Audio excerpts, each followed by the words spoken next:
मैं हूं नेहा परिहार और आप देख रहे हैं न्यूज 24 एक्सप्रेस। आइए नजर डालते हैं आज की मुख्य खबरों की ओर।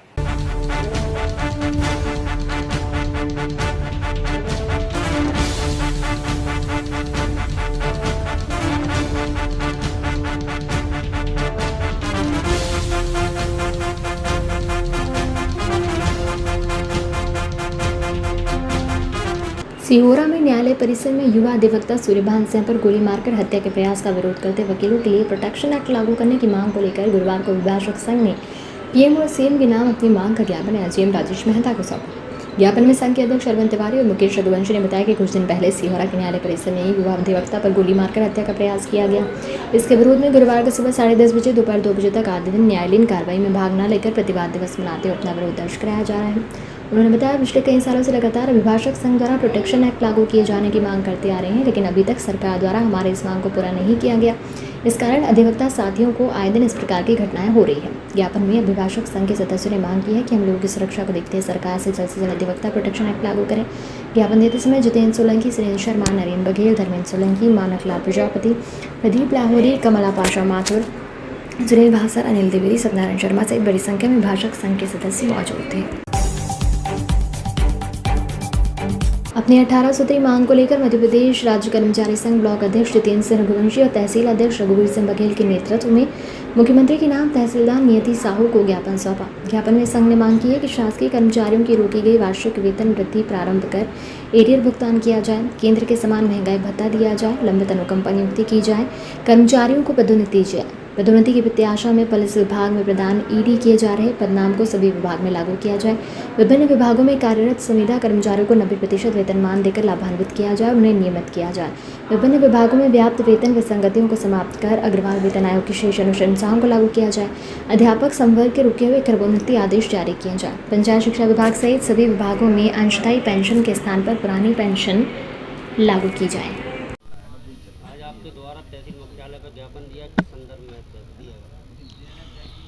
मध्य प्रदेश राज्य कर्मचारी संघ मध्य प्रदेश के हमारे अध्यक्ष महामंत्री महोदय के नेतृत्व में निर्देशन में सभी विदिशा जिले के समस्त तहसील विकास खंडों स्तर पर आज मध्य प्रदेश राज्य कर्मचारी संघ द्वारा ज्ञापन प्रेषित किए गए हैं, जिस ज्ञापन में हमने समस्त विभागों के विभिन्न समस्याओं को उठाया है और शासन से शीघ्र निराकरण की मांग की गई है, जिनमें मुख्यतः पुरानी पेंशन को पुनः लागू किया जाए, शिक्षकों के लिए, चिकित्सकों के वेतन भत्ते नियमित किए जाएं और आयुष विभाग की समस्याएं हैं, कृषि विभाग की समस्या हैं, सभी विभागों की विभिन्न प्रकार की 18 बिंदु की हमने ज्ञापन प्रेषित किया है और सरकार से शीघ्र निराकरण करने की मांग की है।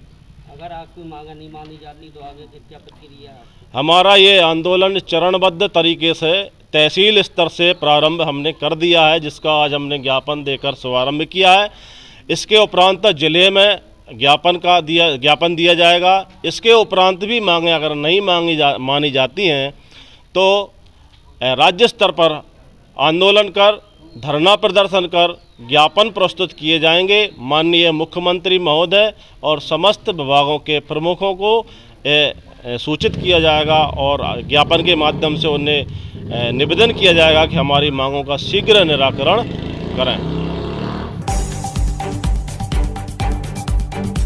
नौगांव की बेटी ने परचम फहराया, शासकीय बाबू महाविद्यालय नौगांव का नाम रोशन किया। आज़ादी का अमृत महोत्सव स्वामी विवेकानंद करियर मार्गदर्शन प्रकोष्ठ के अंतर्गत महाविद्यालय स्तर पर निबंध प्रतियोगिता में दीपशिखा चौबे शास बापू महाविद्यालय नौगांव में प्रथम स्थान प्राप्त कर राज्य स्तरीय प्रतियोगिता के लिए स्थान बनाया। इस अवसर पर आदरणीय कुलपति प्रोफेसर TR थापक, छत्रसाल बुंदेलखंड विश्वविद्यालय छतरपुर द्वारा सम्मानित किया गया। प्रभारी प्रोफेसर भारतेंद्र पटेरिया, स्वामी विवेकानंद करियर मार्गदर्शन प्रकोष्ठ, शासकीय बापू महाविद्यालय नौगांव। संयुक्त किसान मोर्चा की तरफ से कृषि कानूनों के विरोध में भारत बंद कर कॉल दिया गया, जिसके अंतर्गत तंबाला में किसानों ने दिल्ली अमृतसर उतरी सड़क तक रेल मार्ग बंद कर दी। 3 कृषि कानूनों का विरोध लगातार किसान कर रहे हैं। किसान सरकार पर दबाव बनाने का कोई मौका नहीं छोड़ रहे हैं। इसके चलते सरकार और किसानों की लड़ाई में दिक्कतें जनता को भी झेलनी पड़ रही हैं। 24 मार्च को संयुक्त किसान मोर्चा की तरफ से भारत बंद का कॉल दिया गया था। इसके चलते किसान काफ़ी संख्या में अम्बाला दिल्ली नेशनल हाईवे पर इकट्ठा हुए। 3 कृषि कानूनों के विरोध में बंद के चलते पुलिस की तरफ से पुख्ता प्रबंध भी किए गए। लोगों को दिक्कत न आए इसलिए रूट डाइवर्ट किए गए, लेकिन जो लोग इस बंद में फंस गए उनके लिए पुलिस कोई व्यवस्था नहीं कर सकी। पुलिस का कहना है प्रदर्शन शांतिपूर्ण है, इमरजेंसी सेवाओं को ये नहीं रोकेंगे, आगे जो आदेश होंगे उसे देखा जाएगा और कानून व्यवस्था न बिगड़े इसके पूरे इंतजाम है। तो ये लोग घूम के जो है वो आ रहे थे वहाँ से, जयपुर से घूम के आए थे, जिनको पहले लगा दिया फिर हमें ये कहा गया था कि जाम 9 बजे से बंद 9 बजे से।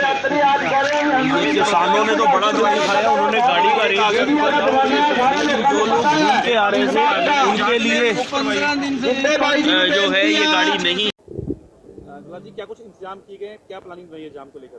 देखो जी, जैसे कि संयुक्त किसान मोर्चे की तरफ से 10 दिन पहले ये आह्वान हो चुका था कि 26 तारीख को इस आंदोलन के 4 महीने पूरे हो रहे हैं और उस दिन सुबह 6 बजे लेकर शाम के 6 बजे तक चक्का जाम रहेगा, रेल का भी और रोड का भी। तो उसी उपलक्ष्य में ये चक्का जाम है।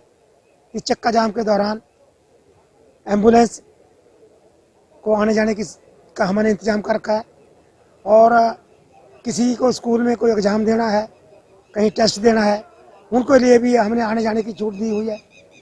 किसी के पास डॉक्टरी सबूत है कि डॉक्टर की कोई अपॉइंटमेंट है या ऑपरेशन है, उन गाड़ियों को भी हम यहाँ से फंसने नहीं दे रहे। फंसे उनके लिए क्या इंतजाम किए? उनके लिए खाने पीने का सारा इंतजाम है, इवन शौचालय तक का भी हमने इंतजाम कर रखा है। भाई बच्चों के लिए दूध तक का इंतजाम कर रखा है, दोपहर को खाने का इंतजाम है, शाम को चाय पानी का इंतजाम है। तो हाँ, इसके लिए हमें अफसोस है वे उनको हमारी वजह से कुछ परेशानी का सामना करना पड़ रहा है। अम्बाला में कहाँ जाम है? अम्बाला कड़ासन में और मुलाना में 3 जगह है। तो क्या बाजार भी बंद रहेंगे? बाजार भी बंद रहेंगे जी। तो ये जो आज का चक्का जाम है ये उन यात्रियों से हमें क्षमा मांगते हैं, लेकिन कुछ पाने के लिए कुछ खोना पड़ता है। ये आंदोलन ये सिर्फ किसानों के लिए नहीं, जो लोग आप परेशान रहे हैं ये उनके लिए भी आंदोलन है।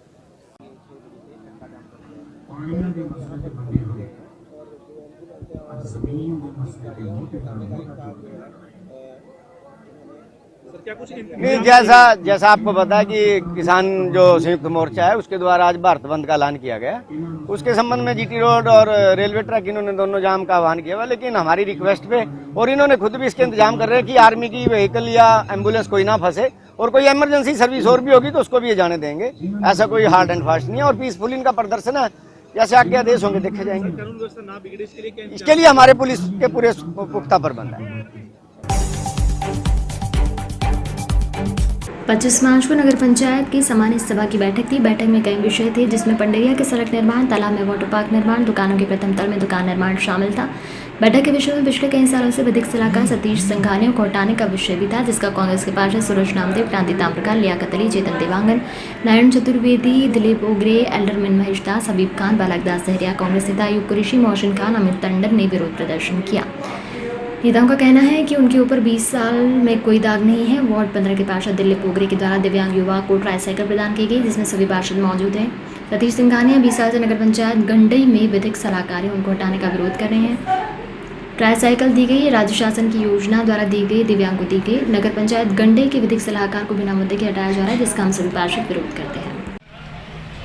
आज पार्षद लोग नगर पंचायत में कांग्रेस के खास तौर से सतीश सिंघानिया जो अधिवक्ता हैं, यहाँ के एक सलाहकार थे, उनके पक्ष में लेके नगर पंचायत के अध्यक्ष के विरोध में आप लोग इस नगर पंचायत में विरोध प्रदर्शन कर रहे हैं।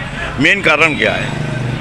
जो सतीश सिंघानिया हमारे यहाँ वकील है, आज 26 वर्षों से 3 बीजेपी कार्यकाल, एक कांग्रेस कार्यकाल और अभी फिर निर्दलीय कार्यकाल, बीजेपी का नहीं कहूँगा, निर्दलीय कार्यकाल, जो व्यक्तिगत दुश्मनी भजाने के लिए उनके ऊपर झूठा आरोप लगा रहा है, जो आरोप सिद्ध नहीं हो पाया और नगर पंचायत कर्मचारी लोगों के ऊपर सिद्ध हो रहा है।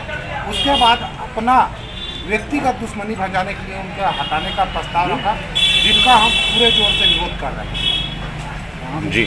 और कुछ इसके अलावा है? इसके अलावा वो हमेशा बहुमत बोलते रहता है और आज का हर एजेंडा बहुमत से वो पास करवाया है और विकास कार्य का रोड़ा बनने का कारण सिर्फ यहाँ का नगर पंचायत अध्यक्ष है।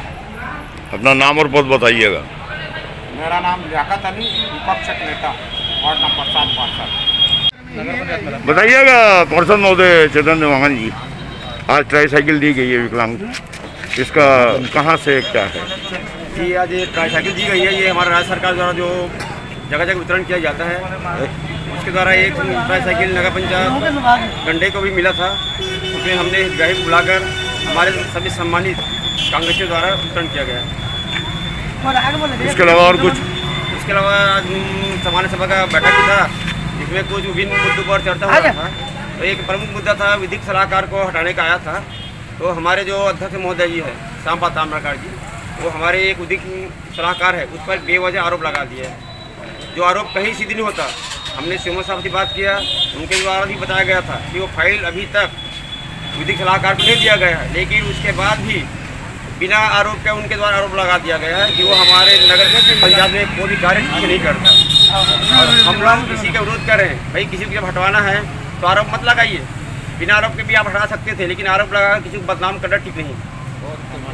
नाम पद? नाम चेताराम जागर, पार्षद वार्ड नंबर 14। लेकिन नहीं लगा ना। शिवपुर की कृषि मंडी पर इस वक्त हंगामा हो गया जब एक युवक द्वारा कृषि मंडी के सब इंस्पेक्टर के साथ गाली गलौज और मारपीट कर दी। वहीं अपने साथी कर्मचारी के साथ हुई बदसलूकी और मारपीट के चलते मंडी कर्मचारियों ने मंडी में काम बंद कर दिया। इसमें मंडी में अपनी कृषि उपज को बेचने आए सैकड़ों किसानों को परेशानी का सामना करना पड़ा। देहात थाना पुलिस को सूचना मिलते ही पुलिस मौके पर पहुंची और मंडी के सब इंस्पेक्टर की तरफ से आरोपी वीरेंद्र धाकड़ पर मामला दर्ज कर आरोपी को गिरफ्तार करने का प्रयास शुरू कर दिया। मंडी में क्या घटना हुई है? मंडी में श्रीराम सिंह जाटव स्थायी कर्मी सहायक उपनिरीक्षक के पद पर पदस्थ है। उसके वो मंडी में डाक लिया में जब पर्ची काट रहा था तो बीरू नाम का कोई टोबर सभा का कोई व्यक्ति है, तो उसके द्वारा बताया गया कर्मचारी द्वारा उसने उसको गाली गलौज करी है और उसके साथ मारपीट की है, जिसके संबंध में हमने कट्टा भी फाड़ दिया उसका, जिसके संबंध में हमने अनुविभागीय अधिकारी महोदय और टीआई साहब को अवगत कराया। तो सर इसमें बताया जा रहा है कि कर्मचारी जो है किसानों के साथ बदतमीजी बदसलूकी कर रहे थे, इसके बाद ही वो आक्रोशित हुए। नहीं, ये कर्मचारी द्वारा बताया गया है कि वो पर्ची काट रहा था और उसकी तरफ से कोई विवाद नहीं हुआ और बीरू नाम का कोई व्यक्ति है, उसके द्वारा आके नहीं विवाद किया गया उससे और मारपीट की गई और गाली गलौज करी है। तो क्या भाव को लेकर पूरा मामला हुआ है? भाव कम नहीं, भाव के लेकर नहीं। ये मंडी में कोई मामला हुआ है, क्या मामला हुआ मंडी में? मंडी में आज किसानों की तौल चल रही थी, तो एक श्रीराम जाटव है, मंडी के स्थायी कर्मी है सावनी के पद के, तो ये बोली लगवा रहे थे, ये अनुबंध पद काट रहे थे। तो कोई वीरेंद्र जाटव है, उससे इनका विवाद हुआ, वीरेंद्र जाटव ने इनकी मारपीट कर दी। धाकड़ है ये वीरेंद्र का धाकड़, तो इसके खिलाफ केस कायम किया गया 353, 332, 186, 294, 506 और SC/ST एक्ट के अंतर्गत प्रकरण पंजीबद्ध कर दिया गया। प्रकरण प्रवेश नाम है। सर वो गिरफ्तारी हुई है उसकी? अभी गिरफ्तारी नहीं हुई, उसकी तलाश कर रहे हैं। बिजनौर कार में सवार पुलिस ने 6 संदिग्ध लोगों को गिरफ्तार किया। बिजनौर पुलिस ने कोर्ट के बाहर से किया गिरफ्तार। तभी सभी के पास से अवैध तमंचे की बरामद। बिजनौर में किसी बड़ी वारदात को अंजाम देने की फिराक में थे बदमाश। बिजनौर कोतवाली शहर के जजी रोड का मामला। बिजनौर पुलिस को इस वक्त बड़ी सफलता मिली जब चेकिंग के दौरान थाना शहर कोतवाली पुलिस ने जजी चौराहा पर खड़ी एक महाराष्ट्र नंबर की गाड़ी को चेक किया, तो चेकिंग के दौरान गाड़ी में मौजूद सभी 6 बदमाशों के पास से तमंचे बरामद किए। ये बदमाश किसी कड़ी घटना को अंजाम देने के लिए पहुंचे थे। इन बदमाशों ने पुलिस पूछताछ में जो खुलासे किए हैं वो चौंकाने वाले हैं। इन बदमाशों के 2 साथी भागने में कामयाब हो गए, जिनकी पुलिस को तलाश है। देखिए, कल दिनांक 24/3/2021 को यह सूचना थी कि कुख्यात अपराधी शाह आलम और उसके भाई उवैस आलम की तारीख लगी हुई है, पेशी पर आएगा, कोई भी घटना घटित हो सकती है। इस परिप्रेक्ष्य में रूटीन चेकिंग में कचहरी में हमारी कोतवाली पुलिस प्रभारी निरीक्षक कोतवाली नगर CO सिटी इन लोगों के नेतृत्व में चेकिंग में थी। इसी दौरान यह तथ्य संज्ञान में आया कि मंडावर रोड पर एक महाराष्ट्र के नंबर की स्कॉर्पियो गाड़ी खड़ी है, जिसमें कुछ संदिग्ध लोग बैठे हुए हैं। इस सूचना पर जब उस गाड़ी को जाके चेक किया गया और उसमें चेकिंग की गई तो ये 6 अभियुक्त पकड़ में आए, जिनके पास से ये 6 असलहे बरामद हुए। पूछताछ करने पर यह तथ्य प्रकाश में आया कि शाह आलम का भाई सुहेल, जिसको कि यह सूचना थी कि आज मेरे भाई की तारीख है, उस तारीख पे आएगा, उसके द्वारा यह बताया गया है कि भाई ने मेरे संदेशा दिलवाया था कि तुम लोग कुछ लड़कों को लेके आ जाना, मैं तारीख पे आऊँगा, वहाँ पर मिलूँगा। पुलिस की चेकिंग के दौरान शाह आलम जो कि तारीख पर आने की जिसकी सूचना प्राप्त हुई थी वह कहीं निकल गया, जो कि हमारे यहाँ वांछित अभियुक्त इस मामले में है। उसकी तलाश के लिए 3 टीमें लगाई गई हैं और लगातार तलाश की जा रही है। इस गिरफ्तारी में कोतवाली पुलिस के हमारे उप निरीक्षक जर्रार हुसैन, कुलदीप राणा, धर्मेंद्र कुमार, इन सब की महत्वपूर्ण भूमिका रही, जिसके लिए समुचित पुरस्कार के लिए संस्तुति की गई है। इसमें क्या अभी तक प्राथमिक जांच में क्या है कि किस उद्देश्य से ये आए? देखिए, अभी तक की जांच में और पकड़े गए अभियुक्तों से पूछताछ में यह तथ्य प्रकाश में आया है कि शाह आलम और उवैस जो कि कुख्यात अपराधी हैं, इनके द्वारा कोई न कोई वारदात की जाती, इसीलिए इन लोगों को यहाँ बुलाया गया था। लेकिन पुलिस की सजगता, सतर्कता के कारण ये पकड़े गए और कोई वारदात नहीं हो पाई। क्या इसका अब्दुल मन्नान के सरेंडर से भी कोई लिंक है? ये बात जब ये शाह आलम और उवैस आलम पकड़े जाएंगे तो तस्दीक होगी कि वो क्या घटना कारित करना चाहते थे या अभी तक निकल के नहीं है। कल अब्दुल मन्नान का भी सरेंडर हुआ है? हाँ, निश्चित रूप से कल ही कोई इंसिडेंट है कि इनकी तारीख लगी थी और अब्दुल मन्नान जो कि वांछित अभियुक्त था, उसने भी कल आत्मसमर्पण किया है कोर्ट में। जांजगीर चांपा जिले के बालोदा ब्लॉक क्षेत्र में गांव-गांव में जाकर श्रमिक संघ के द्वारा बंद योजना को संचालित बताकर प्रलोभन लालच देकर श्रमिक कार्ड पंजीयन के नाम पर गांव के लोगों से 500-600 रुपये तक की ठगी कर रहे हैं। ये ठग बहुत ही शातिर किस्म का ठग है। ये शातिर ठग पहले गांव में सरपंच को बहला फुसलाकर अपने जाल में फंसाता है और सरपंच को बोलकर गांव में मुनादी करा के गांव वालों को एकजुट कर लेता है। ग्रामीणों को प्रलोभन का पाठ पढ़ाकर ठगी के खेल को अंजाम देता है। इस संबंध में दूसरे श्रमिक संघ ने जानकारी जाना चाहिए तो साफ तौर पर जवाब दिया, अभी 1-2 योजना को छोड़कर सभी योजना बंद है और किसी संघ के द्वारा इस तरह का कार्य किया जा रहा है तो वो निश्चित ही फर्जी कार्य को अंजाम दे रहे हैं। इनके ऊपर धोखाधड़ी का मामला दर्ज किया जाना चाहिए। पहले आप लोग के बता दूं कि हमारा भारतीय मजदूर संघ से संबद्ध यूनियन है और पंजीकृत यूनियन है, शासन से हमको मान्यता प्राप्त है। और जो आप क्वेश्चन कर रहे हैं मुझ पे, असंगठित क्षेत्र में जो पंजीयन काम हो रहा है सिर्फ अभी प्रवासी मजदूरों का ही पंजीयन हो रहा है। और चूंकि लेबर ऑफिस में यदि आता है मजदूर हितग्राही, उसको सिर्फ 10 रुपये के हिसाब से ही यहाँ रसीद दिया जाता है और 10 रुपये में ही पंजीयन होता है। दूसरी बात, यदि वो चॉइस सेंटर के माध्यम से पंजीयन कराता है तो उसको 30 रुपया शासन की ओर निर्धारित है, 30 रुपये ही ले सकता है चॉइस सेंटर। और जो आप बोल रहे 600-700 रुपया, ये अभी फिलहाल तो पंजीयन काम टोटल बंद है, संगठित असंगठित दोनों में।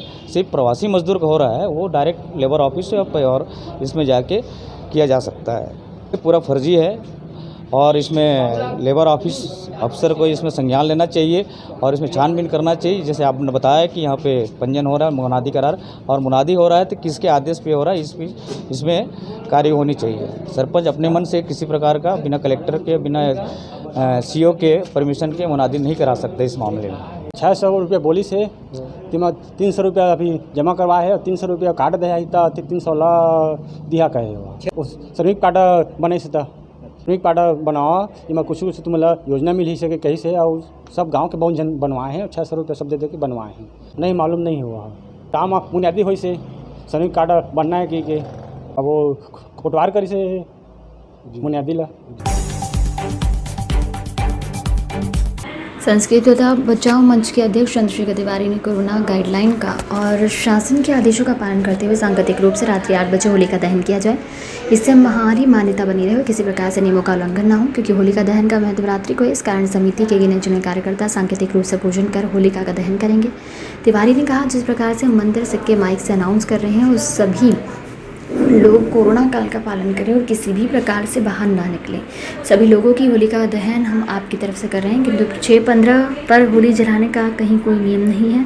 होलिका दहन रात में किया जाएगा और मंदिर समिति के लोग होलिका का दहन करेंगे, जिससे कि नियमों का उल्लंघन ना हो और हमारी मान्यता भी प्रभावित ना हो। सर, इस बार होलिका दहन 6:15 बजे सुबह करने का निर्णय लिया गया, कैसे देखते हैं? देखिए, निर्णय जो है हिंदू उत्सव समिति ने लिया है और उन्होंने क्या सोच के निर्णय लिया है, किनसे चर्चा करके निर्णय लिया। हिंदू उत्सव समिति को धर्माचार्यों से चर्चा कर लेनी चाहिए थी, उसके बाद यह निर्णय उचित होता। संस्कृति बचाओ मंच इसका समर्थन नहीं करता और ना ही इस निर्णय के साथ में चलेगा, क्योंकि लॉकडाउन है मान लिया, लेकिन होलिका का दहन जो है वो रात में ही होगा। हम उसको जो है सांकेतिक रूप में करेंगे। जो समिति का अगर एक पदाधिकारी जहाँ भी मोहल्ले में रहता है वो भीड़ ना लगाए और लॉकडाउन के उल्लंघन भी ना हो, और जो हमारा धर्म है वो भी बचा रहे, हमारी जो संस्कृति जो सभ्यताएं हैं मान्यताएं हैं वो भी पूर्ण हो जाए। उसको क्या आप ये बताइए कि होली रंग नहीं खेला जाएगा, लेकिन क्या हम अपने परिवार के बुजुर्गों को गुलाल लगाकर उनका चरण स्पर्श करके आशीर्वाद नहीं लेंगे। लेकिन लॉकडाउन का भी उल्लंघन ना हो और हमारा जो है वो संस्कृति भी बची रहे और हमारी जो मान्यता है वो भी बची रहे, उस पर हम विचार कर रहे हैं और हम लोग रात में ही होलिका का दहन करेंगे।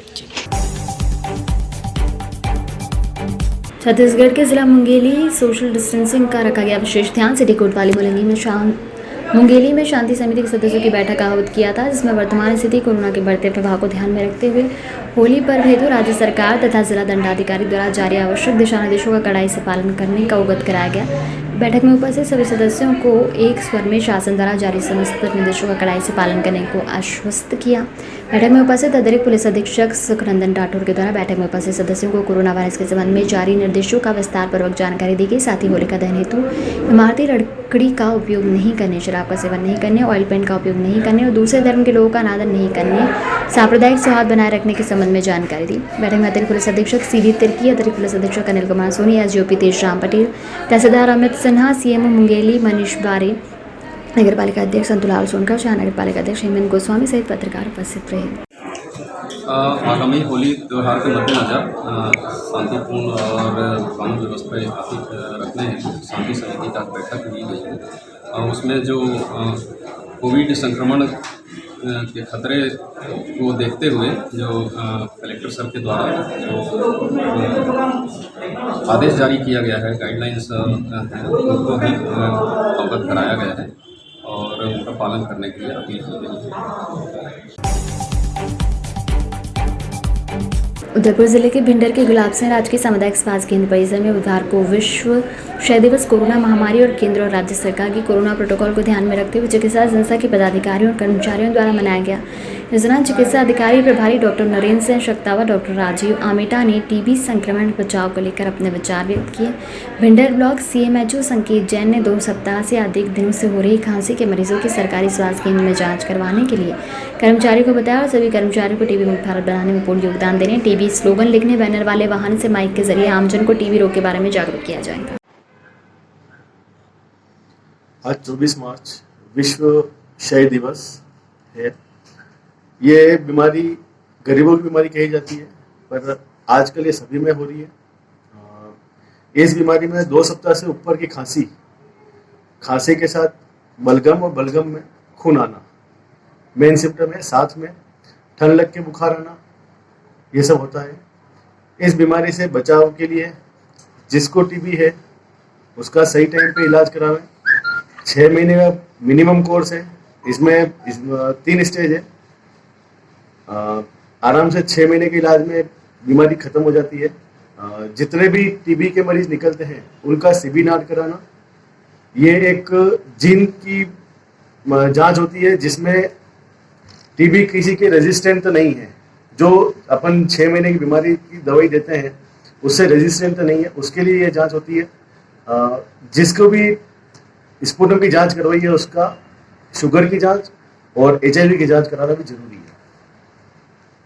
राष्ट्रीय टीबी दिवस के उपलक्ष्य में आज टीबी मरीजों के लिए जो राष्ट्रीय सह उन्मूलन कार्यक्रम चल रहा है उसके अंतर्गत जो भी मरीज जिसको 2 हफ्ते से ज़्यादा खांसी हो और बुखार आता हो, सांस चलता हो, छाती में दर्द होता हो और बलगम में खून आता हो, तो उनको अपने सामुदायिक स्वास्थ्य केंद्र पर लाना है और उसको बलगम की जांच कराना है। ऐसे मरीजों का उपचार निःशुल्क किया जाता है और इसके साथ उनको 500 रुपये हर महीने आधार कार्ड और बैंक पासबुक बताने पर दिए जाते हैं। इस तरह का जो हमें देश को टीबी मुक्त बनाना है 2025 तक, हम चाहते हैं कि भारत टीबी मुक्त हो जाए और हमें इस बीमारी से निजात मिले। आज की मुख्य खबरों में फिलहाल इतना ही। बने रहिए न्यूज़ 24 एक्सप्रेस के साथ। नमस्कार।